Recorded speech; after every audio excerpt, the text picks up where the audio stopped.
고린도후서 4장 10절에서 12절의 말씀입니다.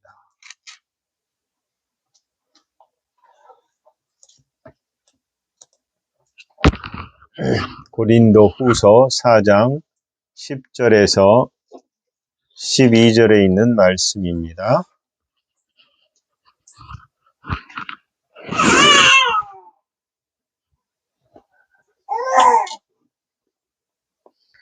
네, 다시 한번 말씀드립니다. 고린도후서 4장 10절에서 12절 말씀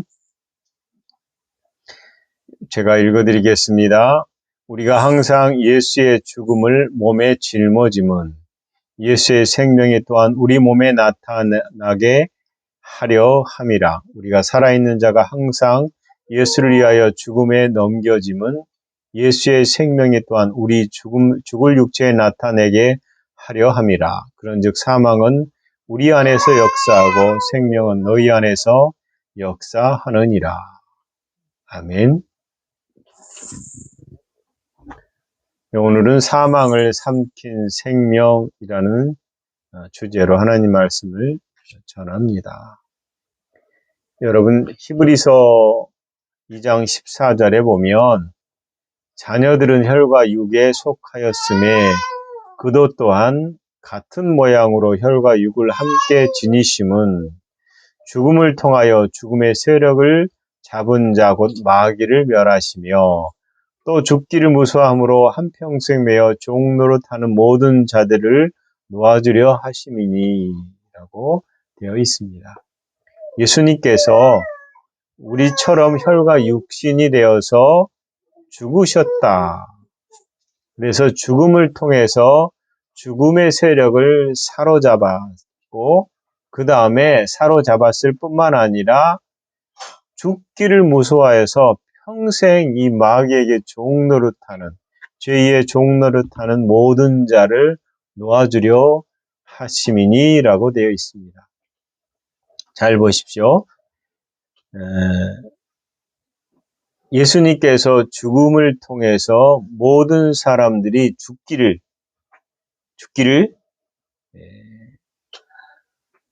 무서워하는 것에서 풀려났다. 자유롭게 됐다. 이 소리입니다. 여러분, 십자가의 복음은 죽음을 통해서 일어난 생명입니다. 그래서 항상 복음은 생명과 죽음이 공존합니다.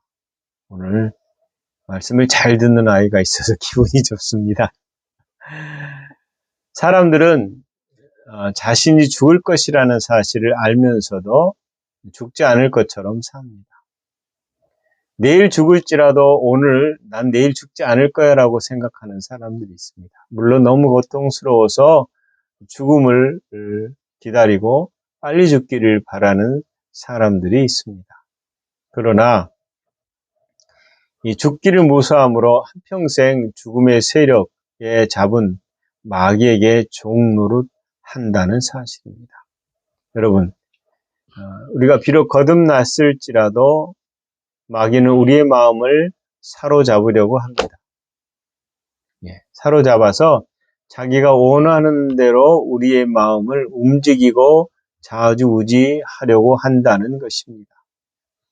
그래서 우리의 마음을 단단히 잘 지켜야 되고 우리의 마음을 어떻게 해야 될지를 우리가 고민을 많이 해야 된다라는 사실입니다. 며칠 전에 읽은 마음을 따르지 않을 용기라는 책을 보니까 거기에 서문에 헌사가 있습니다. 사디어스 윌리엄스라는 교수가 쓴 내용입니다. 사디어스 윌리엄스 교수가 9살 된 딸하고 한 가지 계약을 맺었어요. 어떤 계약이냐면 거짓말 찾기라는 게임인데 영화나 유튜브나 텔레비전의 프로그램을 보다가 잘못된 개념을 찾으면 그것이 왜 잘못됐는지를 얘기하면 1달러를 주기로 했어요. 1달러. 4달러가 아닙니다. 1달러. 그래서 그 게임을 하는 거예요. 그런데 어느 날 홀랜드 이 딸이 막 뛰어내리면서 아빠 소리 지르면서 $1를 주세요라고 얘기해요. 왜? 그랬더니 너 이번에 뭘 찾았니? 라고 물어봤더니 딸이 분홍색 요정 신제품인 유니콘 인형 광고를 봤다는 거예요. 근데 광고에서 그러는데 내 마음을 따라야 한다라고 말했다. 네 마음을 따라야 한다. 그래서 그 말에 윌리엄 교수가 거기서 거짓말이 뭐니? 라고 말했더니 이 어린 홀랜드가 하는 말이 아빠, 나는 내 마음을 따르고 싶지 않아요. 마음은 타락했거든요. 꼭 하나님 마음을 따르래요. 그게 훨씬 나아요. 라고 말했다는 거예요. 이 말에 이 교수가, 윌리엄 교수가 딸내미가 마음은 타락했다. 그래서 이 마음을, 내 마음을 따라가지 않고 하나님 마음을 따라가는 것이 옳다라는 말에 아주 그냥 쾌재를 부르고 $1를 주기로 했는데 플러스 $4엔 $5를 줬다라는 얘기가 있습니다. 여러분, 아이에게 어릴 때부터 세뇌시키는 걸까요? 아니요. 어릴 때부터 우리 마음을 어떻게 구성하고 살아갈지를 가르쳐 주는 겁니다. 우리는 태어나서부터 수많은 사람들의 얘기를, 수많은 교육을 통해서 마음을 만들어내거든요. 그렇기 때문에 세뇌교육이 아니라 우리의 마음이 어떻게 구성되고 정체성을 세웠는지를 우리는 정확하게 알아야 되는 것입니다. 여러분, 사단은 패배한 자입니다. 그는 하늘에서 그를 따르는 자들과 함께 땅으로 쫓겨났습니다. 사단은 이 세상의 임금입니다. 믿지 않는 자들을 대상을 가지고 백성을 삼아서 이 땅에서 왕노릇합니다. 그런데 믿지 않는 자들뿐만 아니라 믿는 자들조차도 그들의 마음을 사로잡아서 그들의 주인 노릇하고 싶어 한다라는 겁니다. 우리의 주님은 예수 그리스도세요. 근데 우리의 주님이 사단이 될 수 있다라는 거예요. 우리의 마음이. 사단이 원하는 것을 쫓아서 하려고 한다라는 사실입니다. 여러분, 왜 사단이 마음에 집중할까요? 사람의 마음에. 마음을 통해서 사람들을 지배하고 조종할 수 있기 때문입니다. 마음은 인간을 움직이는 중요한 영역입니다. 그래서 사단이 이 마음을 공격하는 것입니다. 그동안 마음은 세상과 또 육신과 우리의 몸과 연합해서 육신적인 삶을 살았다. 그리고 그것은 육신적인 생각을 가져오고 육신적인 생각을 따라서 행동하였다. 그렇기 때문에 로마서에서 분명히 육신의 생각을 멈추라, 영의 생각을 하라 이렇게 말하는 것입니다. 그러므로 마음의 체계를 어떻게 구성하는 자가 그 사람의 삶의 목적과 이유에 큰 영향력을 끼친다라는 겁니다. 여러분, 어릴 때 생각했던 것들이 지금까지 유지되지는 않습니다. 어느 순간에 바뀌면서 어느 시점에 가면 거의 고착화됩니다. 그리고 그 고착화된 그 틀에서 조금씩 수정해 나가려고 하죠. 그러나 성경은 조금씩 수정하는 것이 아니라 아예 죽었다, 갈아엎어라, 새롭게 해라 라고 말하는 것입니다. 이것은 일반적으로 우리가 말하는 혼의 생명, 그리고 육신적인 것이고 그것을 자아라고 얘기합니다. 자아는 옛사람이고 새로운 자아가 아닙니다. 옛사람은 이미 옛 생명으로서 내가 아니다. 그런데 사람들은 여전히 우리는 이 마음을 따라 감정, 지식 이런 것들을 만들어내요. 그래서 이것을 그 책에 윌리엄 교수가 자아 숭배의 10계명이라고 간추려 놨더라고요. 이 자아 숭배 10계명을 보면 첫 번째 계명은 내가 행복하면 된다. 둘째 계명은 꼰대는 사절이다. 여러분, 이 내가 행복하면 된다라는 말은 우리 인생의 최고의 목적이 자신을 영화롭게 하고 영원히 자신을 즐거워하는 것입니다. 그 목적에 맞게 행동하는 것, 이게 자아예요. 그 다음에 꼰대는 사절이란 말은 꼰대가 뭐예요? 자꾸 간섭하고 이리라 저리라 말하는 것을 꼰대라고 그러잖아요. 그런데 절대의 시대에 뒤처지지 않고 늘 첨단을 달리는 겁니다. 아이, 꼰대 같은 소리 하지 마. 나는 내가 첨단의 생각을 하고 그렇게 달려갈 거야. 그리고 유행을 따라서 사는 사람들과 어울려 사는 게 뒤처지지 않는 거예요. 생각해 보십시오. 오늘날 여러분들이 입고 있는 옷들을 보다가 60년대의 영상들을 보시면 초라해 보이고 뒤처져 보이잖아요. 근데 신기한 건 유행은 또 그 유행들이 또 오면 사람들이 그때 60년대 입었던 옷들을 입어요. 그러면 뒤처지지 않도록 그렇게 촌스럽게 보였던 것들을 입으면 또 익숙해져서 그게 더 좋아 보여요. 그게 뭐예요?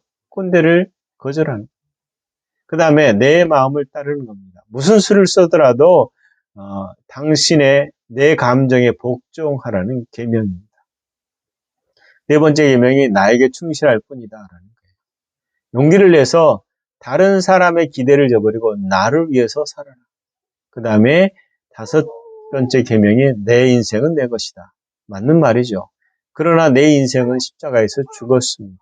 그러므로 진리대로 살고 싶은 사람은 내 인생은 내 인생대로 살아라. 이 계명이 맞는 것 같지만 그렇지 않다라는 거고요.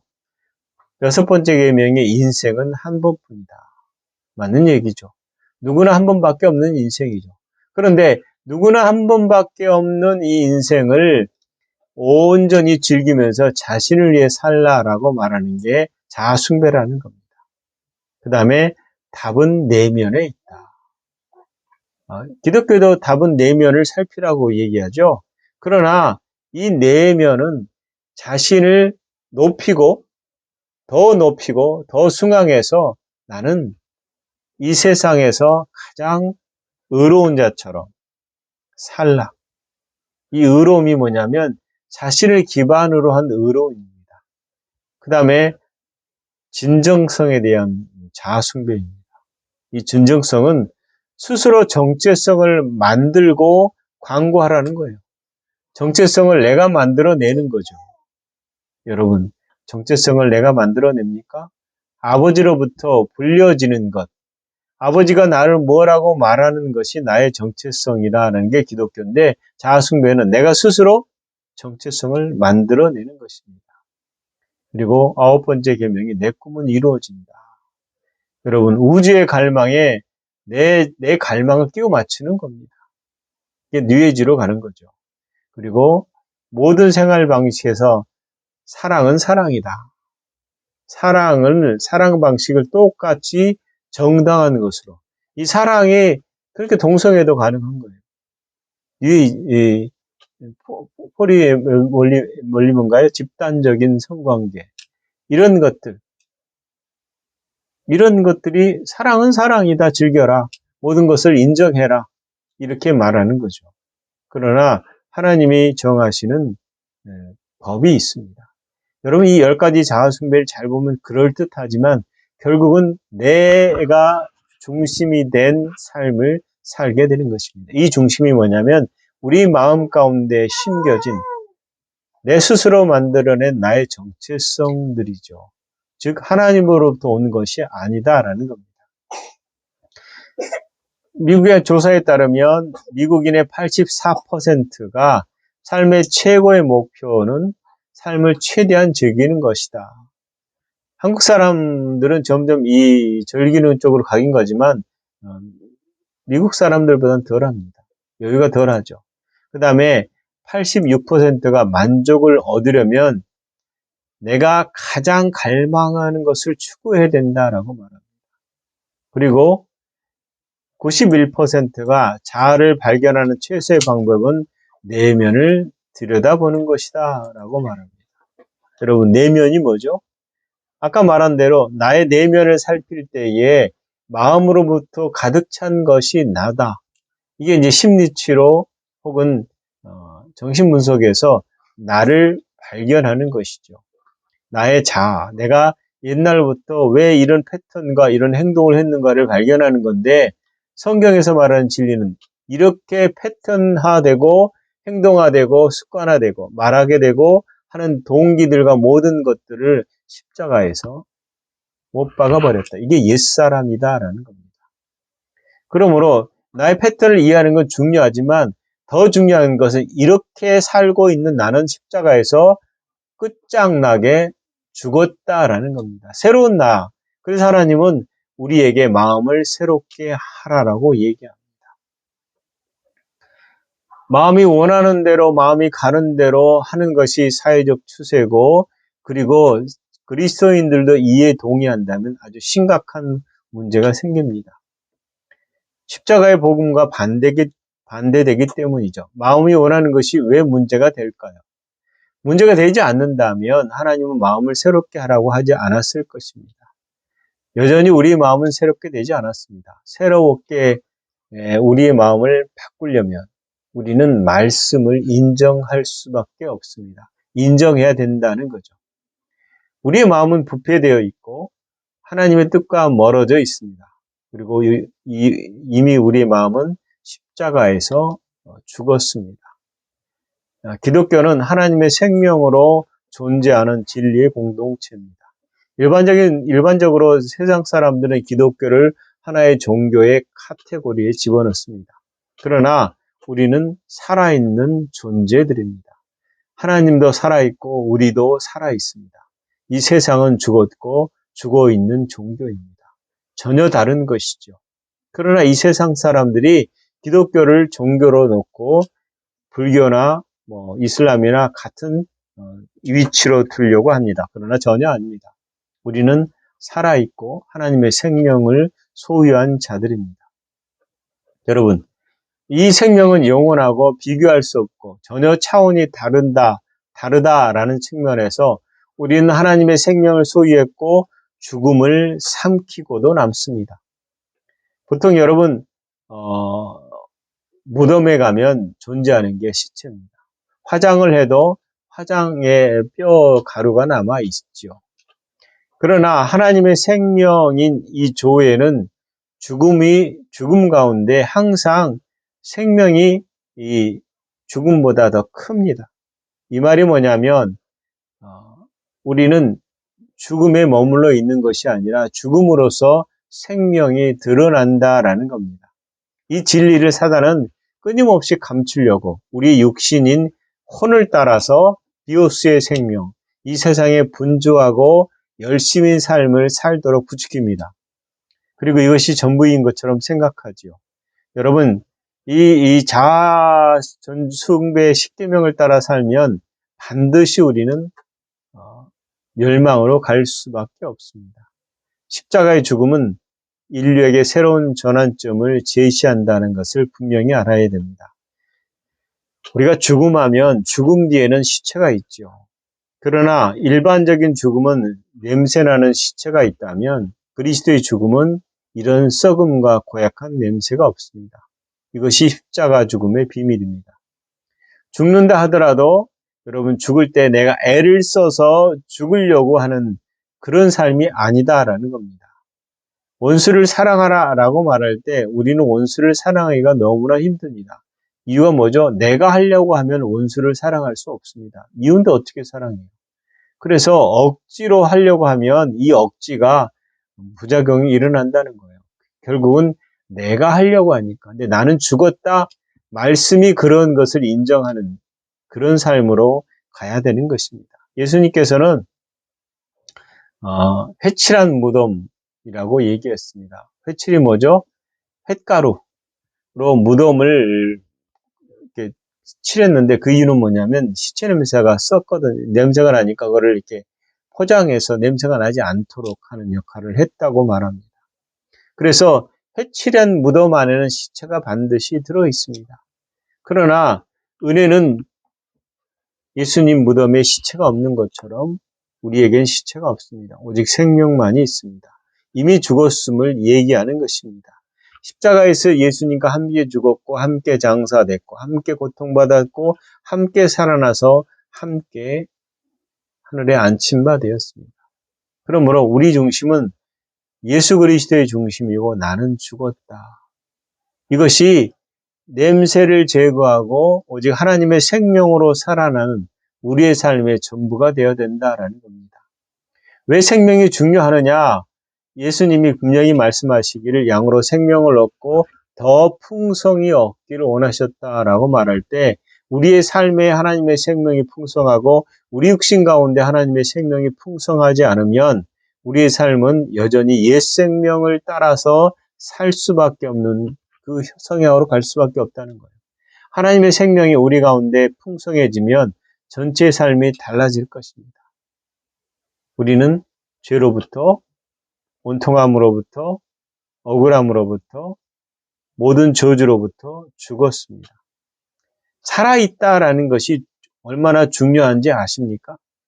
이게 우리가 이 땅에 있으면서 살아있잖아요. 살아있는 것으로 인해서 겪는 고통들이 있습니다. 왜요? 이 세상은 저주 가운데 있고 저주 가운데서 살아있는 자들은 이 고통도 함께 느낄 수밖에 없는 거예요. 이게 육신의 생명이죠.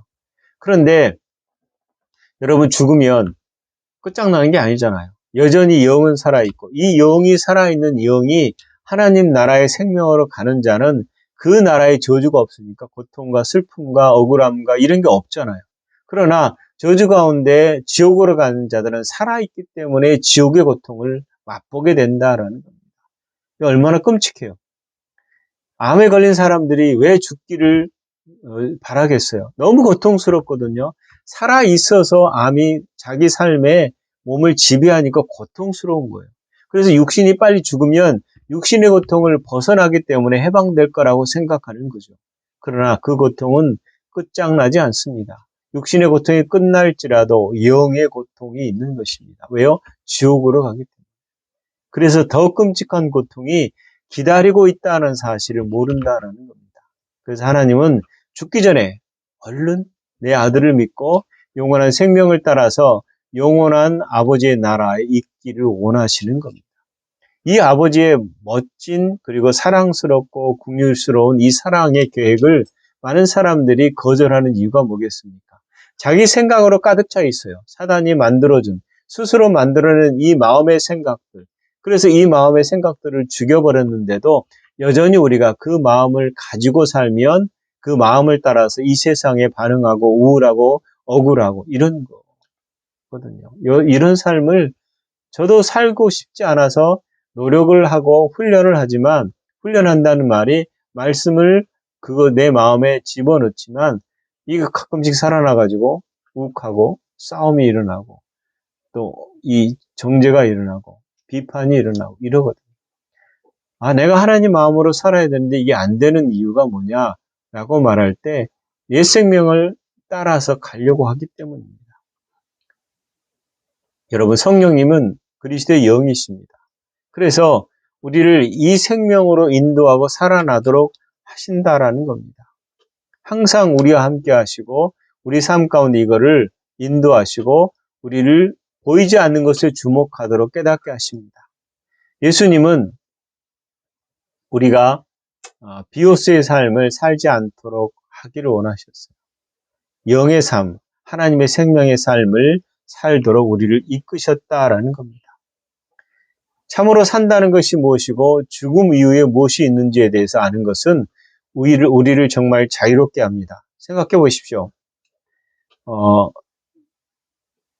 이 땅에서 괴롭고 외롭고 상처받고 주눅들어서 죽지 못해 사는 사람들이 있습니다. 그런데 여러분 그 삶이 좋아 보입니까? 불쌍해 보이죠. 그러나 장례식 가면 화장하러 가면 사람들이 화장에 들어가는 사람들을 두고 웁니다. 그리고 죽은 자를 위해서 슬퍼하죠. 그러나 뒤돌아보면 그래도 우리는 살아있지 않지 않냐 이렇게 말하지만 살아있는 자들이 그러면 즐겁고 항상 기쁩니까? 그러지 않습니다. 오히려 죽은 자가 편할지도 모르죠. 성경에서는 육신의 장막을 벗고 주님으로 가는 것이 훨씬 낫다라고 바울이 얘기합니다. 우리가 담대히 원하는 바는 차라리 몸을 떠나 주와 함께 있는 것이라 이렇게 고린도 후서 5장 8절은 말합니다. 이 말이 뭐냐면 빨리 죽는 게 좋다라는, 힘들고 어려워서 좋다는 말이 아니라 바울이 말하는 고린도 후서 5장 4절에 참으로 이 장막에 있는 우리가 짐진 것 같이 탄식하는 것을 벗고자 함이 아니요 오히려 덧입고자 함이라, 이렇게 되어 있습니다. 죽음에는 두 가지가 있다라고 말합니다. 육신을 다 벗어진 다음에 남는 죽음. 또 다른 죽음은 육신을 벗어버리고 난 후에 덧입는 죽음. 쌓여서 덧입는 죽음이 있는데, 육신을 벗어서 끝나는 죽음이 있고요. 육신 가운데 덧입혀진 죽음이 있다라는 겁니다. 그래서 벌거벗고 죽는 죽음은 믿지 않는 죽음이에요. 그 다음에 새로운 옷을 입어 생명으로 가득한 죽음이 있는데, 이게 예수 그리스도 안에서 일어나는 일입니다. 우리는 생명의 죽음을 삼킨다라고 말합니다. 바울이 말한 얘기지만 우리의 생명이 죽음을 삼켜서 새로운 생명으로 나아갈 수 있게 한다는 겁니다. 그래서 믿는 사람은 오히려 생명의 죽음을 삼키는 삶을 살아야 하는 것입니다. 하나님의 생명이 우리 죽을 육체 가운데도 가득하면 우리의 육체가 건강해집니다. 십자가에서 우리는 죽었습니다. 그리고 십자가에서 우리는 살아났습니다. 그러므로 날마다 주어지는 십자가의 삶을 따라서 내 삶의 위치가 그리스도 안에서 있다라는 것, 아버지의 생명으로 산다는 것, 옛사람은 십자가에서 죽었다는 것, 이미 죽었다라는 사실입니다. 옛사람의 실상을 여러분 분명히 직시해야 됩니다. 옛사람은 하나님과 별교에 떨어진 삶입니다. 많은 사람들이 예수 그리스도의 복음을 모릅니다. 그리고 아는 자들도 아주 작게만 합니다. 여전히 우리의 마음을 따라 살려고 합니다. 그러나 우리의 자아는 십자가에서 죽었습니다. 어떤 것도 예수 그리스도의 생명을 대신할 수 없습니다. 하나님의 생명이 여러분 삶 가운데서 가득하고 더 가득해서 생명의 상팀받은 삶을 사시기를 예수 그리스도의 이름으로 축원합니다. 기도하겠습니다. 하나님, 나는 십자가에서 죽었습니다. 그러므로 항상 예수의 죽을 몸에 예수님의 생명이 우리 몸을 나타나기 위해서 우리가 날마다 죽었음을 선언합니다. 이미 죽었으므로 나로 살지 않고 그리스도를 믿는 믿음으로 사는 삶이 우리 가운데 있게 하시옵소서. 아버지의 생명이 우리 육체 가운데도 나타나고 우리 삶 가운데도 풍성해져서 아버지 우리가 생각하는 것이 아니라 아버지의 마음과 생각을 따라서 순종하여 이 땅에서 주의 나라를 이루는 삶이 있게 하여 주시옵소서. 감사합니다. 예수님 이름으로 기도합니다. 아멘.